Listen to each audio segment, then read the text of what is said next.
Da-da-da-da-da. Welcome to Linen Suit and Plastic Tie, a brand new podcast where we're going to talk to experts about unlocking the power of storytelling in professional development, business, and in life. My name is Gaurav. And my name is Kevin. Today, for our very first episode, we are joined by Dr. Tara Prescott-Johnson. She is a lecturer at UCLA writing programs, a certified diver, a hiker, and our dear friend. She is an expert in unconventional storytelling. She works with vast different mediums from comic books to television to movies and teaches in such a unique way. We are so happy to have her here today, and there's so many amazing insights. So let's get started.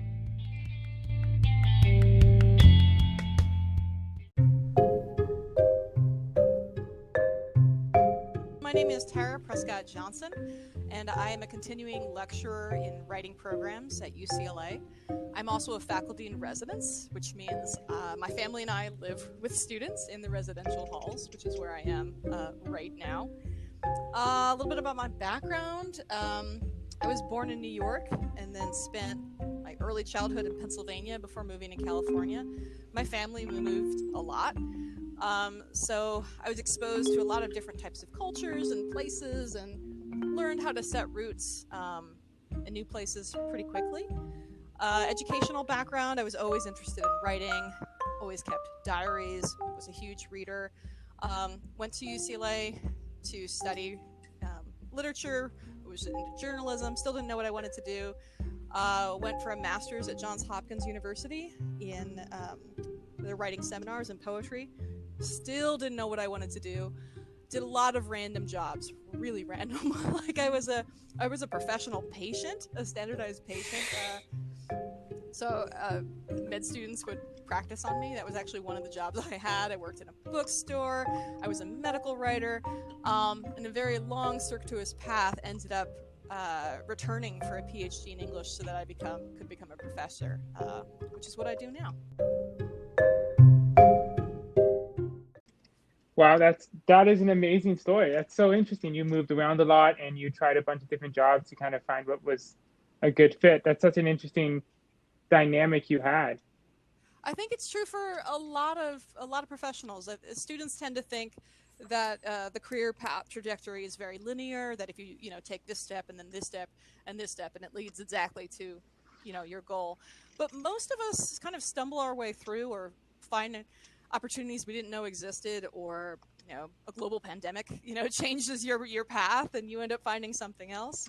So I think it's important to talk about the strange meandering nature that many of us take in order to find our eventual careers. Building those narratives of X, Y, and Z. These are the things I do in high school. These are things I do in college. These are the things I do in my career. And students kind of getting trapped in that. And so you kind of see the negative aspects of narrative building. Can you tell me about how you break that cycle and allow yourself to be a little bit more flexible? Yeah, because storytelling is more than just communicating to other people, right? It's also communicating to ourselves. It's the stories that we tell ourselves that we come to believe about ourselves, which can be very empowering. But if you're telling yourself a negative story or putting a negative spin on, something that's happened, or like getting stuck in a story that is no longer valid, it ends up hurting you more in the process. So I guess some of the ways are the first way is to be aware that you're doing it, that you have some power over the narrative of your own life. And especially if it's something that you don't want other people to know, you don't necessarily have to tell them. Like, you can change the story as you tell it, or you can change the way that you think about the story. So being aware of it is I think, a big part of changing it. But also moving on to building the story that you want to have. If your current story, whatever that is, isn't what you want, then instead of dwelling on it, looking kind of ahead towards, changing it to become the story that you want. I know that sounds very sort of out there and ethereal, but I think it's important to remind people that we have control over the way our story is told. Okay, let me tell a brief story here that that might illustrate some of these points. Years ago, when I lived in the Bay Area, I applied to a medical writing position in San Bruno, which is just south of San Francisco. And the person who was scheduling the interview with me, let's say, I can't remember the date, but let's say they told me to come on Tuesday, October 3rd, right? But it turns out that October 3rd was actually a Wednesday. Doesn't matter. Somehow there was a miscommunication. And I arrived for this job interview, and I went up to the receptionist and gave my name and everything. And the receptionist looked confused. And she's like, we expected you yesterday.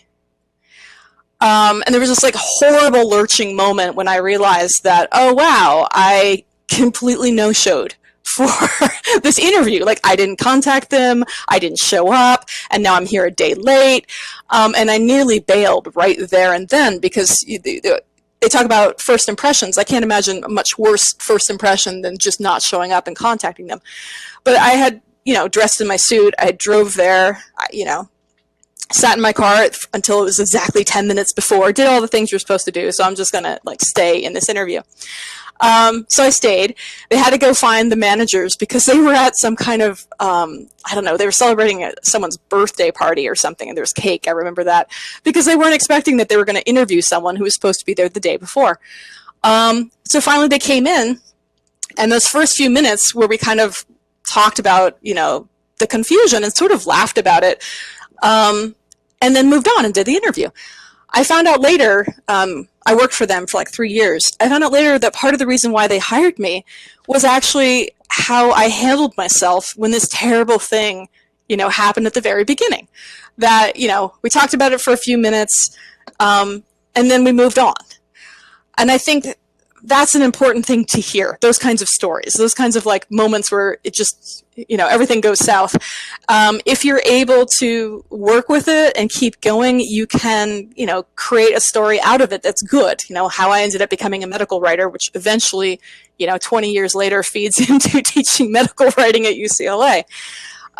It would not be as good of a story if I, showed up on time and had my interview and it went well and I got the job, right? There's not much you can do with that story. But instead, showing up a day late and getting the job, that's a story. I think that's an extremely interesting story. I have a similar one, but I did not end that well. Oh, wait. Well, now I want to know that story. Oh, it's not that interesting, Eva. Inherently, I was scheduling an interview. It's not that interesting, but I was scheduling an interview for a pretty big entertainment company I was trying to intern at. And we emailed back and forth. She asked my availability, so I sent it to her. And then I didn't hear back over the weekend. And then Monday afternoon, I went and I checked my email. Apparently, she had responded with a time of Monday morning, and I had missed it. Somehow I marked it as unread, and I totally missed that interview. And then I emailed, I apologized, and yeah, they didn't give me another interview. But it's interesting. So that was what I thought about, but it's not as nice of a story. Well, what happened to you afterwards? Did you land a job after that one? Oh, well, yeah. Oh, you're turning on my head here. Yes. Ultimately, I was able to get an internship that kind of fit me more well. Yeah, if you had gotten that first job, you wouldn't have found your way into the second one. So you just modeled for me. One of the things I see a lot with my students when talking about telling our stories is discounting the story that you have for whatever reason, assuming that it's not important or it's not interesting to other people, and then not telling it. And then it turns out that, well, actually, there are really interesting parts in there that would be useful. I think a lot of students discount what experience they have as not being epic enough for a story, when in fact, the greatest stories can be about really simple things. That's a good thing to think about, is that you don't need to have epic, the time I went skydiving with tigers, stories, like experiences in order to have a good story. The life that you have is full of things that are interesting to other people. You've had experiences that no one else has had, and you've also had experiences that lots of people can identify with. And it's more how you tell the story and the details you give. What would you suggest as a strategy to sort of tell your stories or to discover stories out of the ordinary experience, quote unquote, that we may have? I have a few tips. Finding models, try not to sound like somebody else, practicing and getting feedback, and revision. So finding models is either reading or listening to good storytellers or stories. You kind of start absorbing by osmosis when you listen to good material, and kind of thinking about what makes it compelling, what makes you want to keep watching or listening. What is the thing that kind of keeps you engaged with the material, and how can you, start borrowing tips from that? So models. Next thing is tone, allowing you to authentically sound like you sound. Not trying to make yourself sound like someone you're not. So even though it's true in early career, there's that saying, fake it till you make it. You may have heard that. But I think a lot of young writers and young professionals are trying so hard to sound like whatever the perfect model of themselves is that they imagine, at the expense of who they actually are. So giving yourself the freedom to start sounding like you instead of trying to sound like someone else. Next one, practicing and giving feedback. Good stories get refined by being told and told and told, right? So testing out a story among your friends, see what bits they respond to or what bits they don't ask about or where they get confused, and then changing it slightly. So revision and changing and sharing that story many times, you'll get better at it. It helps to know that stories don't have to have morals and they don't have to have neat endings. Sometimes that's kind of the point.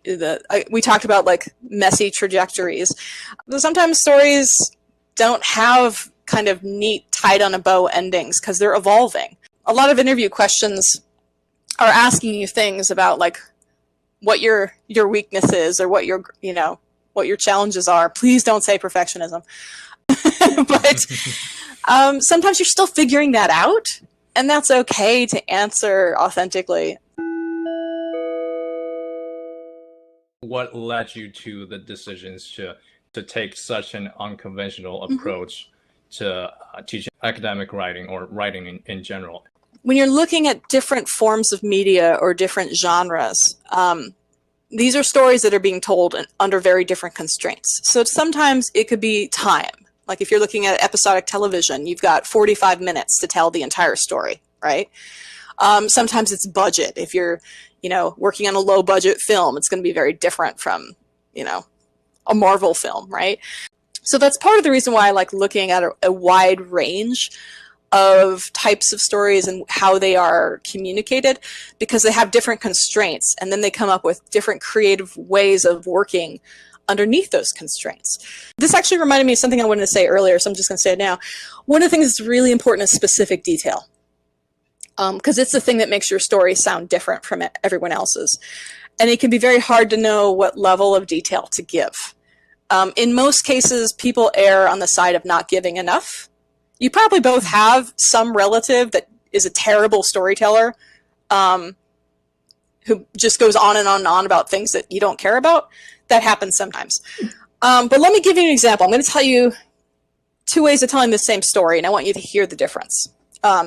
If you saw my TEDx talk, you already know the story, though, so that might throw things off. But anyway, here's the first version of the story. Are you ready? You're all nestled in there? Yes. Okay. So I was at this place where I work, and we're supposed to wear protective coverings, but some of it's constricting, so I don't always. I was feeding fish, and one bit me. It left a mark about 3.2 centimeters by 2.4 centimeters. What's wrong with that story? For me, my answer for that would be I was trying to figure out how big that mic would be. I was like, 2.9 by 3.2, and I'm like, yeah. Oh, the metric I'm system. doing the math in my The head. metric system.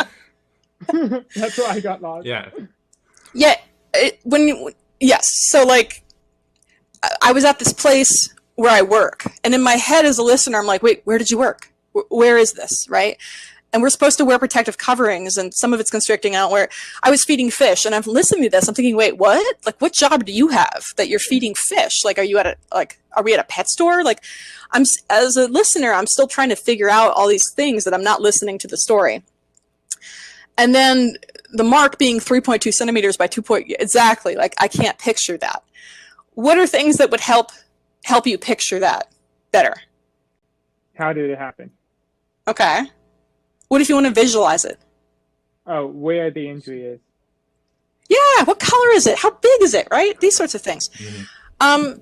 So the fuller part of this story, I'm not going to tell you the whole story, but I was a volunteer scuba diver at an aquarium. So right there, you're going to have a whole bunch of questions like, wait, what? Mm-hmm. Like, you're an English professor. What are you doing in an aquarium?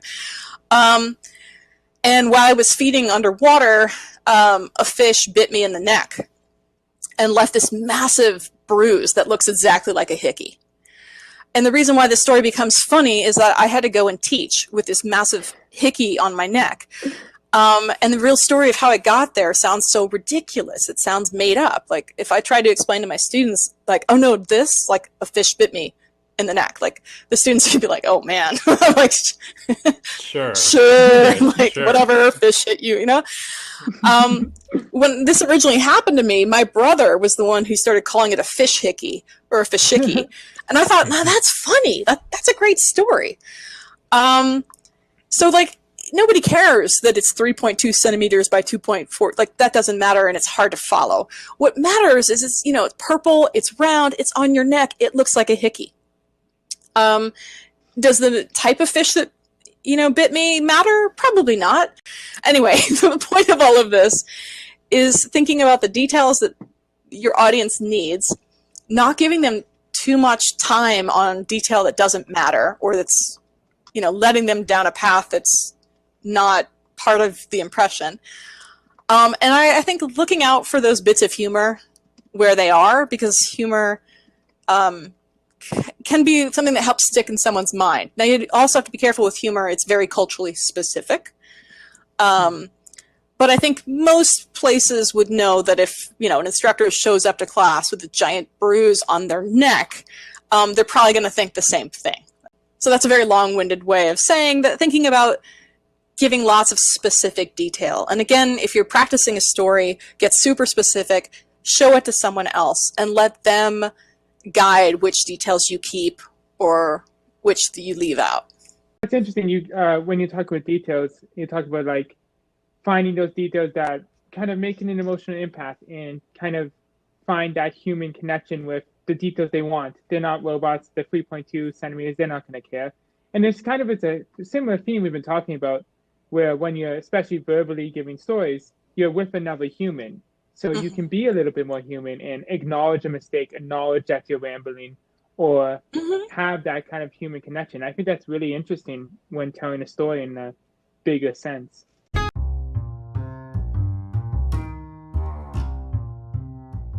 To bring an end to each and every one of our episodes, we have this segment called The Suspenders.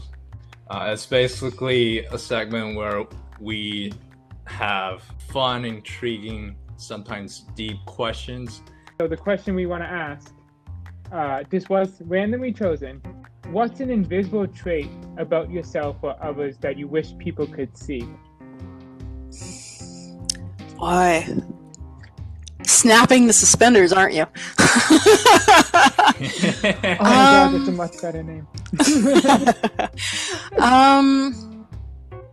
Boy, that's tough. I think maybe I'm primarily thinking of the teaching aspect, just because this upcoming tomorrow is like the beginning of classes for me. And I want so much for the students to know that I legitimately care about them, like really.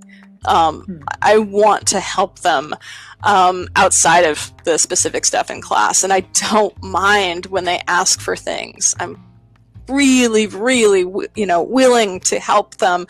It's no bother to ask me, about anything. I think students are so used to hearing that, like, oh, there are no dumb questions. You can ask me anything or whatever.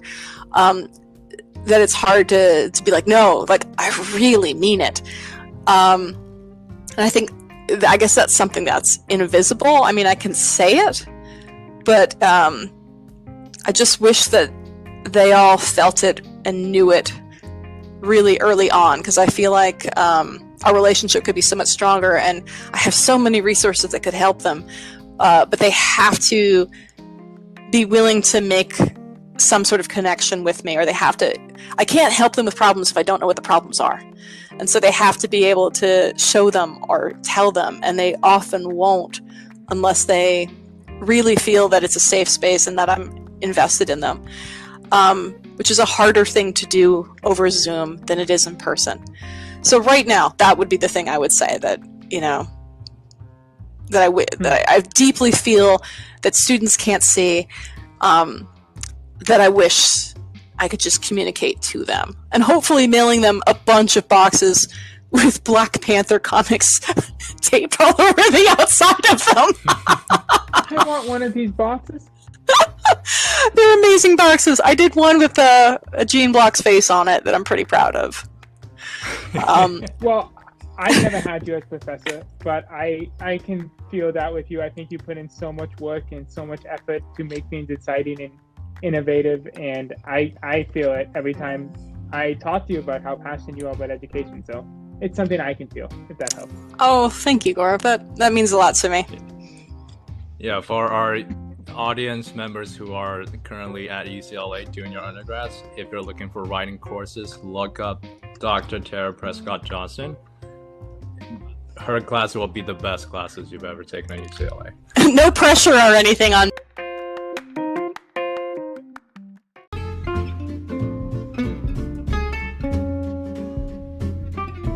We talked about storytelling, we talked about academics, we talked about life in general, and it was an amazing episode. What do you think, Kev? Yeah, well, first of all, once again, we have to thank our dear friend, Tara. So this part of the pod, we're going to kind of just take a chance to digest, understand what we just heard, and talk about some of the learnings. And we're calling it the Top Hat.